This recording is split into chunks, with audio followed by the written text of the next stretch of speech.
I'll be right back. You do the intro, and then we'll talk about what happened last week. Nice. Sounds good. Gainz Nation, episode 45, I think. I believe I kept on referencing episode 43 when it was actually episode 44. Meet Joe. If you haven't seen it, meet Joe. Unfortunately, the audio cut out after I think about 14 minutes. So we're working with Joe's agents. He's a really busy guy. He's got a newborn baby. He's got a lovely partner. So he's busy, folks. We're trying to lock him down. We're trying to lock him down for part 2 of Meet Joe. Yeah, What the heck was that all about? That's never happened. When you I know. So Roman messaged me literally the same day I put it out, right? And it was like 4 p.m., 3 p.m. And I'm just like, I don't believe him. And it took me a while, and then I got on YouTube's, the Spotify, and I fast forward the 14 minutes. I'm like, what the heck is this? I never had that happen. Have we ever? Unless for some reason I don't know of, but like, literally, I even fast forwarded, and I swear I heard like the ending of the podcast as I was editing it. Wow. Because like I end like I put like the credits in there and whatnot. Yeah. And I'm pretty sure I heard audio. Like, I don't know what happened. Like, maybe I don't know. See, it's tricky because you save something and then like you think it's done, and like, you know how you ever have that happen where something's loaded and it's not fully loaded, and then you like move forward and then like half of it comes out? I think that's what happened. But it's never happened before. Yeah. I'm a human, guys. Yeah, it's fine. It's fine. Update, folks. Antoine is in a different part of the world. Antoine, you want to tell people where you are today? Yeah, some call it Metropolis. Some call it what? I don't know. I got nothing for that. Antoine is now to be referenced as Clark Kent. Oh wait, speaking of which, oh yeah, I don't think you've ever seen these in the office. I never brought them in, or maybe I did. What the heck are those? My blue light glasses. Superman glasses. Maybe we should do an episode on that too with fitness. Don't always believe what you see, because there's not enough research for blue light glasses to show benefits or negatives. Yeah. I asked my eye doctor, so I will go on file and sue me. No, actually, don't sue me. I don't have enough money for that stuff. It's one of those things, man, that like Steve Hall from Revive Stronger, he recommends them. He's a bodybuilder, so he's not an optometrist, folks. But he usually puts out like pretty good information. I like, and I follow a lot of the stuff that he puts out. And like, if we were to take like a rational like viewpoint, even if it gave you some sort of like psychological advantage, maybe not a physiological advantage, meaning that like, I think the concept behind like reducing like blue light is that you reduce the amount of like excitability of like your mind, and like just the absorption of like blue wavelength through the eyes can inhibit sleep quality. So like it would stand to fall that if you wore them and you felt like you were better rested after you wore them, just wear them. There might be research that comes out that says like it's completely farce. Like if it still works for you, it still works for you. So yeah, I mean, in that situation, like it's hard to like say that something doesn't work for you. Most likely what will end up happening is for some people it will probably be like effective. Other people probably won't be as effective. It's probably what yeah, and also too, I've been only using them during like work hours, so I'll work like 9 hours with them on, and then like obviously I don't wear glasses. I was blessed with 20/20 vision, and like my eyes have been a blessing in disguise, which I'm so glad, because it could have been the opposite way. But I'm assuming this happens to people with wearing glasses, and that's why they invented like contacts. But like when you just like I have them on for like almost 9 hours when I do remember to wear them during work, but like I just don't want to wear them anymore. Like, and the thing is, what I want to test out is trying to wear them like before bed when I'm looking at my phone or TV, and of course I'm not wearing them during that time, so it's like, I don't know. But I mean, during work, man, I don't know. I can't tell. I feel like it's I don't know. Maybe it's a placebo. It's like taking a supplement. It's like, oh, I'm wearing like my head feels so much better, and hey, I'm working in the same room I sleep in for 9 hours, and I've already slept in here 8 hours. So it's like, I don't know. Forget about it. Yeah, half dozen. Did you introduce episode 45? I don't think I said what we're talking about. Oh, wow. Gainz Nation. We're bringing you the Gainz train. We're talking about massing, baby. Something that Roman misses because he freaking hates dieting and he's ready to freaking start slamming down some roast meat beefs. Pies. Yeah, some meat pies, baby. We're gonna be talking about massing today a little bit. We could probably go like way more in depth in future episodes. We might just do that for you. But yeah, we figured this was a great topic, especially since we're going into fluffy season. The summer is essentially over. September 1st. Bye summer. Bye. That's my best Backstreet Boys interpretation. So and plus the leaves started falling too already. I'm like, holy cow. It's insanity. It's over. Laura and I were going up to somewhere in northern Wisconsin for like a backpacking camping trip this weekend, and I think the weather is supposed to be like the low on one of the days is gonna be like 44. Hey, that'd be pretty nice though. Like, at least you'll get some good sleep. I mean, obviously bring a blanket and like, you're gonna probably be wearing pants and stuff, but like, I feel like if I would ever camp in my life and sleep outside, it would be like during a night like that, where it's like a fall night, instead of like, like, hey, the low might drop to like 80 or 75. It's like, I don't know. They say 68 degrees is the perfect temperature to sleep in. Yeah. And plus, you don't have AC you don't turn your AC on anyways, Roman. So it's like I'm so cheap, man. I'm so cheap. So, anyways, back to it. Massing, bulking, gaining weight, whatever the heck do you want to call it? Roman, what quickly, if you don't mind, since we could go over like a definition, what would be bulking? What's like the intent of it?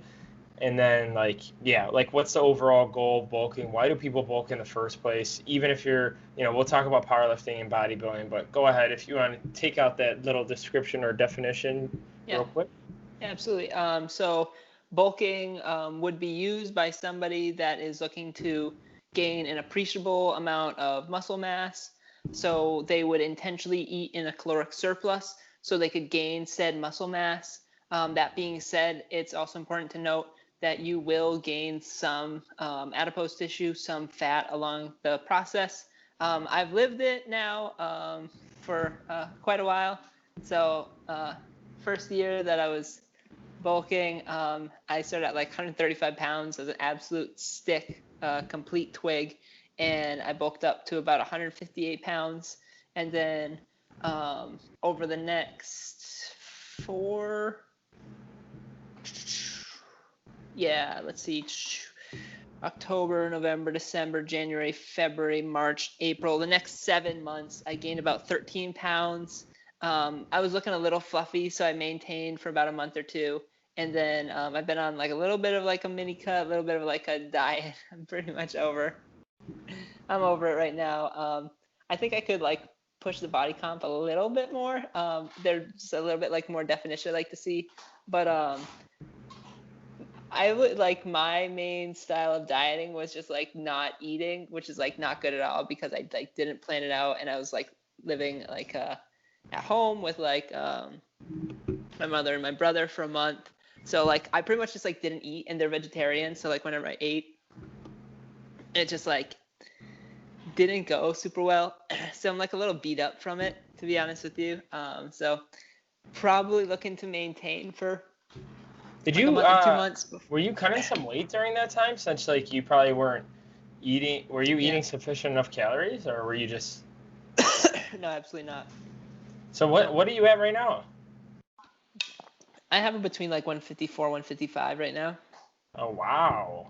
Yeah. So I dropped from 171 in April. I was maintaining around like 167, 168. I was gonna say like you were like almost 170. Like, jeez Louise. Yeah. So I'm ready to start like massing back up, gaining some muscle. Wow. Yeah, yeah, and like another thing to add on what Roman was saying, like to start it off and like get an introduction for bulking slash gaining weight. If you're tuning into this, obviously you probably already know this definition, or if you're new, like you'll learn a little bit more about what we kind of, strive for, like with like some tricks and some tips, as well as I feel like a lot of the times where it's like in normal society when like we're at work or something, or if like someone's asking you like, oh, what are you doing for like working out and eating? And then you tell them like, oh yeah, I'm eating to gain weight. And they're like, they always like look at you strangely because like Yeah. this is why I also wanted to talk about it too, because people are always like, why do you want to gain weight? Like, like you're an adult.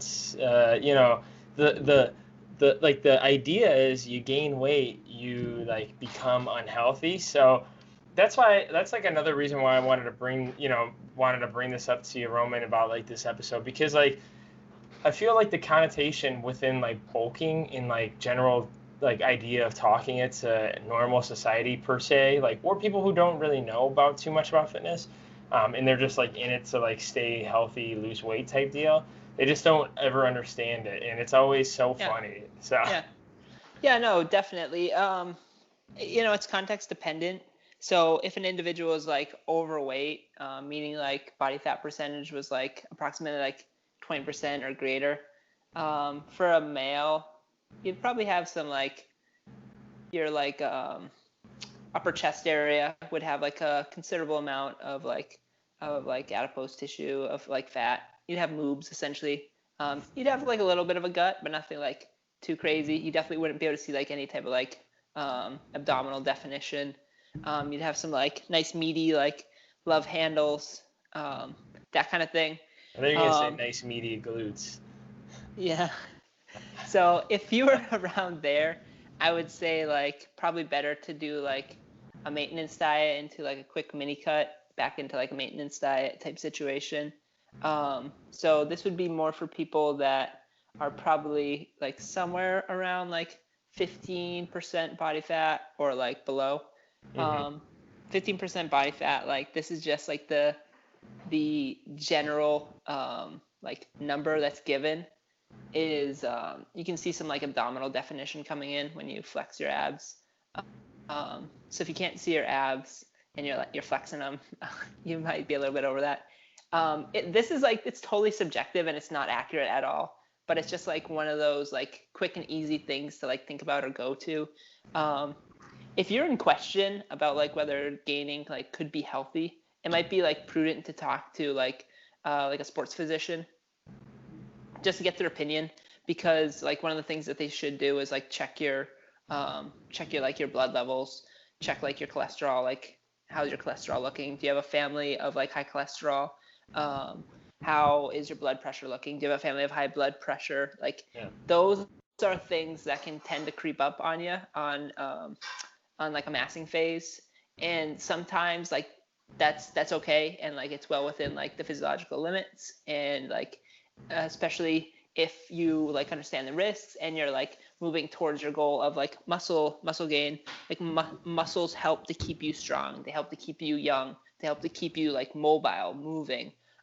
Those are the kinds of things that add quality to your life. So part of that process is massing. Like you could technically just try to like stay on like a maintenance diet where you don't really like lose weight and you could recomp for like the rest of your life. You would gain muscle at like a significantly slower rate than doing it, but you could avoid like some of like the fat loss. So yeah, I mean it's completely up to you, but massing is a way that you can increase the rate of muscle gain. So this isn't like official at all, but this is me just like throwing numbers out for our listeners. So in like the 22 months now that I've been like getting back at it at the gym, I would say my like body fat percentage is probably around what it was when I was 135 pounds. I was like an absolute stick. Like my arms were like very, very thin, legs were very, very thin. I was doing like a lot of running that summer because I was training for a road race. Um, so in that time frame, I've gained about 20-ish pounds of muscle. So it's about a pound of muscle a month. So It's not a lot. It's not a lot, especially if you're doing it like the natural route where you don't take any type of like exogenous like hormones or like testosterone or like any other types of like special sports supplements. Yeah, that kind of stuff. Like it's a slow going process, and it will like come in waves. I remember like I bulked up to like 168 pretty quick, and then, or rather 158, and I was just kind of like hovering around that. I couldn't like break that plateau. Like I couldn't get into like 160 for a while.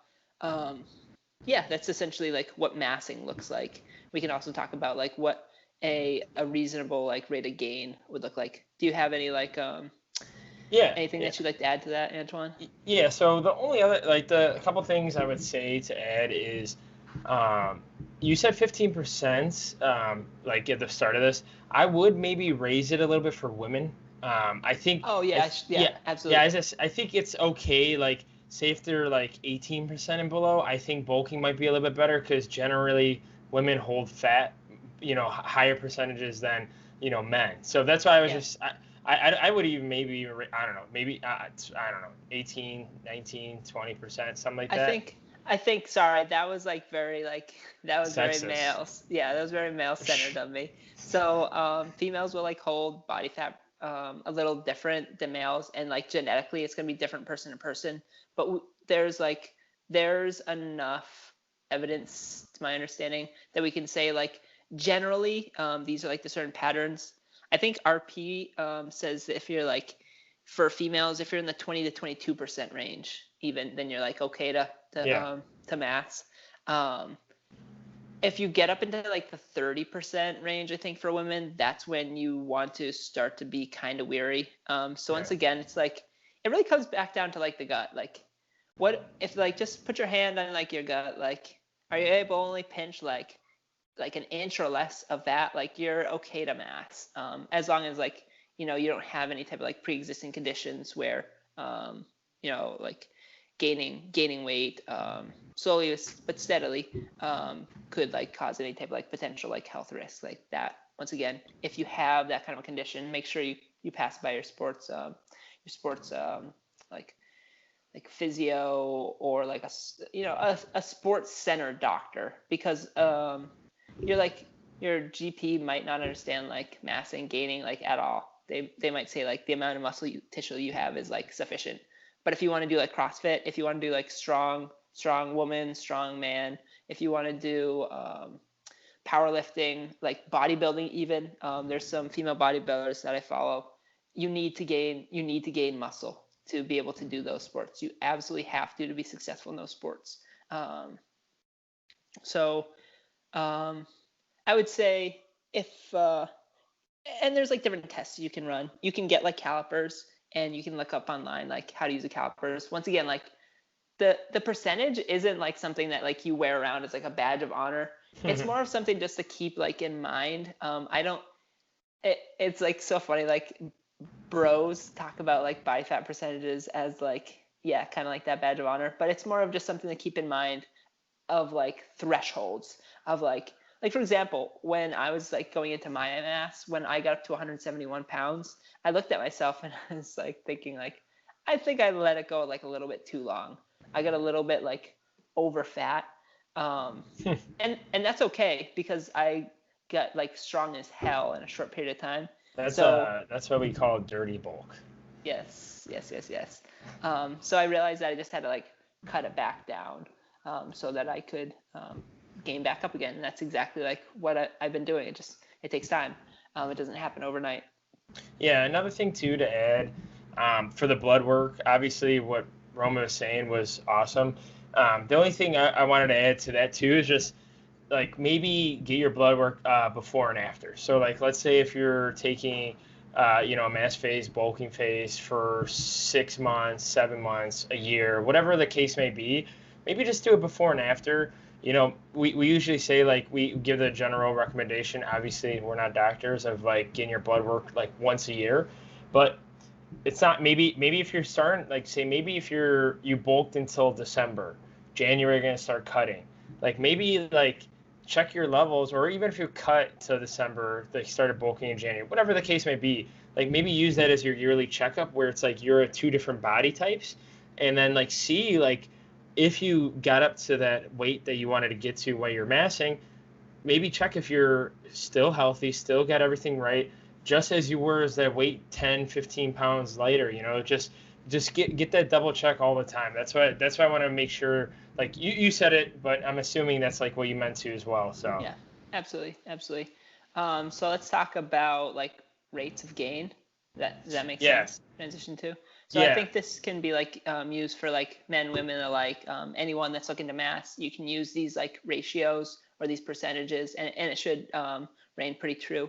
So the general recommendation is about 0.5% to 1% per month of weight gain. So for me, I would look to be like max out at about like 2 pounds a month yeah, of weight gain, and that's just so that you can slow the rate of fat gain, because once you're in a modest surplus of your maintenance diet, there's been like various studies that have shown you don't gain like that much more or like even more at all fat at all, and you might like reduce things like insulin sensitivity.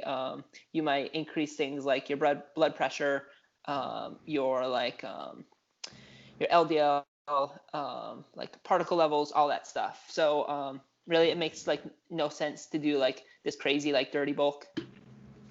So typically, what that looks like for I might as well use myself as an example. So right now I'm at I think I was like 155 this morning. So we'll say 155, and we'll divide that by, or multiply that by 0.01. That's the maximum that I should gain. So it's technically like 1.55 pounds per month on average is what I'd be looking at. So we divide that by 4 weeks.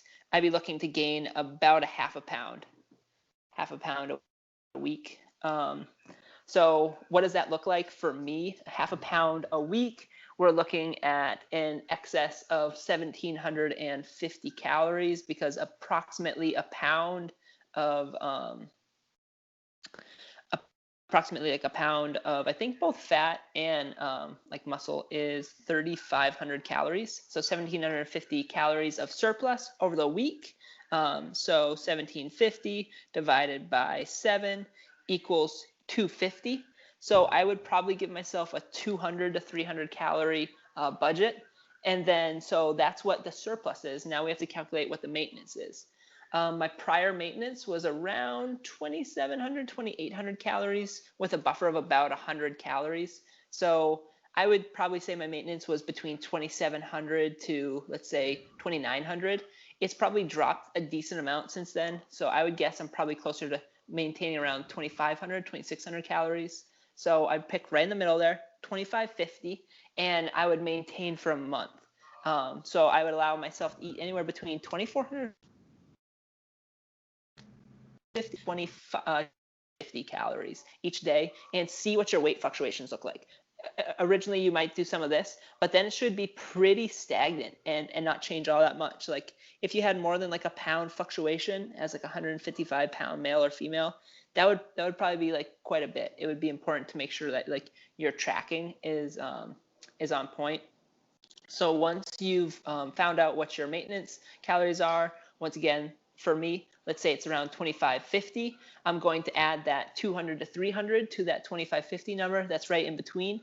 So I'm going to allow myself to eat between 2,750 calories to 2,850 calories. And I'm going to do that for, let's say 8 to 12 weeks. And then I'll reassess what my maintenance is, because my maintenance is most likely crept up by that time, because I'll probably be about 4 to 6 pounds heavier. I'll probably be around like 160 to 162 pounds.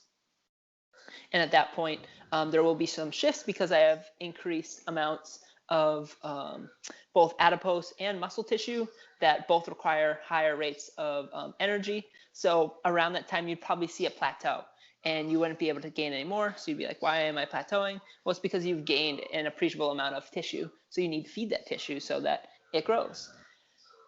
So that's essentially what I would do. That's what that would look like. Whenever you hit a plateau, I'd probably just add about 200 calories, run it for like a couple of weeks, and see if your rates of gain remain about the same. Yeah, no, that's a great example, great details. Easy enough too. Like, like you only did a couple calculations and all that was pretty much is in your head. Like, Yep.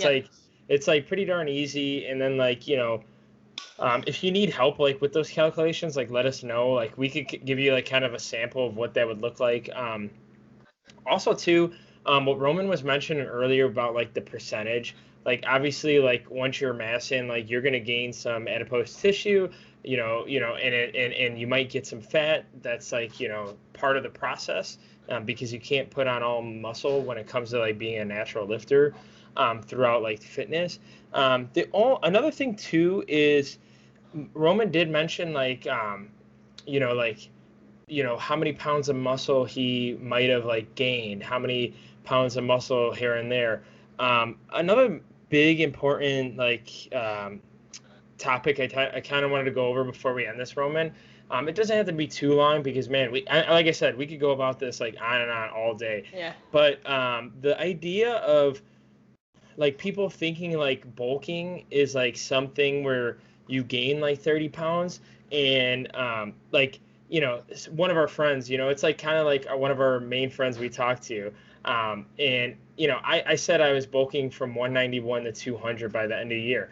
So the idea behind that is, so usually typically like if you guys read the pyramids, like I've probably mentioned them before, pyramids of nutrition slash pyramids of exercise or pyramids of training, sorry.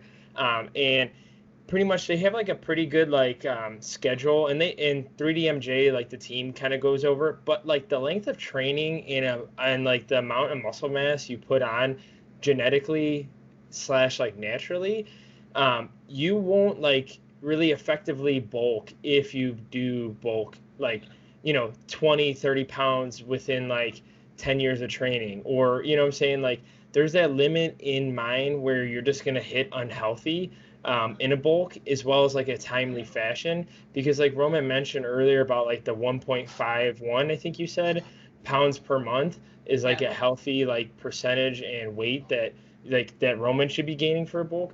And that's why it's so low, because the fact that like the length of training slash like your muscle mass that you already have, your genetics, your natural ability to gain weight, you're not always gonna like dirty bulk. Like I mentioned it, I think I mentioned it probably one of the podcasts, but like you'll see my pictures of me like dirty bulking. I ain't afraid to admit to it. I hit like 240 like Yeah. plus Yeah. 244, I think my highest weight was, and now I'm 195.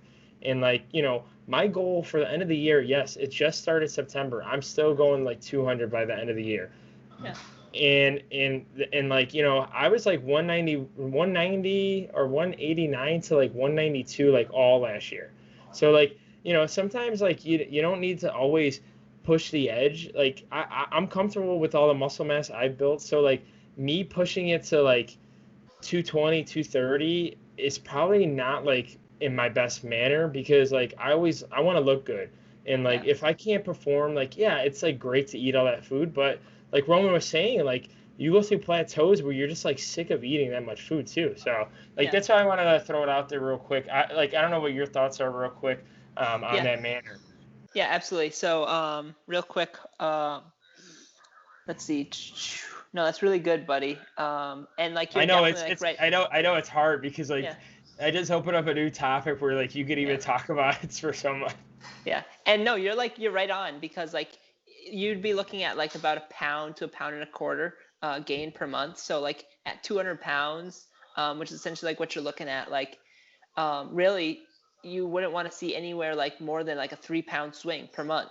So like for our listeners, if like you also like identify like within that like weight range, if you were seeing like let's say like an 8-10 pound jump like in the first month, or maybe like month 2 or something like that, that's when I really like take it back. You might have to like jump on a maintenance diet for a couple of months just so that you can catch up with like all that fat tissue that you gained. Unless you're some sort of like genetic freak, like there are people out there like Yeah. if your like lateral delts are just like blowing up, if like your chest is just like huge. But for me, like I was definitely on a dreamer bulk. My goal was like I was like 185 pounds, baby, let's go. And I got to 171 pounds, and like I was like really like checking myself out, and I'm like, gosh, like I got moobs, I got like a gut that like I'm not like super proud of. like there are certain things that are becoming like difficult for me to perform. So like if counting calories isn't your thing, if it doesn't work for you, that's totally cool. Go off a scale weight. Just measure yourself once a day. The best time to do it is usually after you wake up, after you either like, you go to the bathroom, you pee, you poop type deal, and then just keep yourself accountable with weight. If you find like the weight's dropping, well, you gotta add food. So let's say your favorite thing is ice cream, all ice cream at night. Don't go like way overboard. Don't like crush a gallon of ice cream. Like come on, let's be realistic. Like if you want to have 3 scoops ice cream, totally cool. You're trying to bulk. Like you are trying to add extra calories to your diet. Make sure you're hitting your protein targets. The general recommendations are 0.75 grams to about 1 gram per pound of body weight is approximately where you're looking at. I think like the ISSA, as well as like many other organizations, NSCA would probably also recommend this, like 1.8 to 2.2 grams per kilogram. So that roughly is about 0.75 to 1 gram of body weight for protein. Fill in carbs and fat as necessary. Yeah, I would, and plus too with like bulking, like I wouldn't try to hit that. I mean, you can to hit the high scale of the protein, but like I would just try to hit like that 0.7 to 0.8 or 0.9, because like I think usually with cutting, well, I'm thinking of like bodybuilding, but like cutting, I feel like you're gonna need more of the protein more often than none. But either way, because it serves as an energy source. Yeah.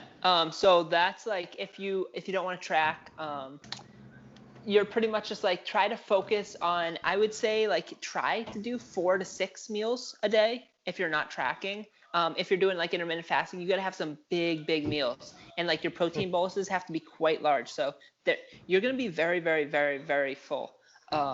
So that's why I would generally recommend 4 to 6 meals a day, and having at least like a chunk of protein, at least the size of the palm of your hand, if not larger. That's how you know you're hitting your protein requirements. If you're a larger person, you need to have more. If you're a smaller person, the size of your palm is like a pretty safe bet.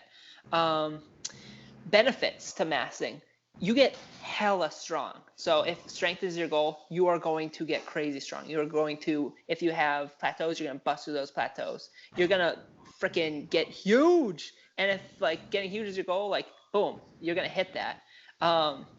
You're going to be able to get a new wardrobe. Always very exciting. So many benefits to massing. We could probably go on and on forever. Are there any like closing or like last words that you want to add, Antoine? No, I mean, I think we should maybe do a part 2 or part 3 on some of like the topics we talked about. But thank you guys for always watching. Just remember, guys, we're coming out with that part 2 with Joe again.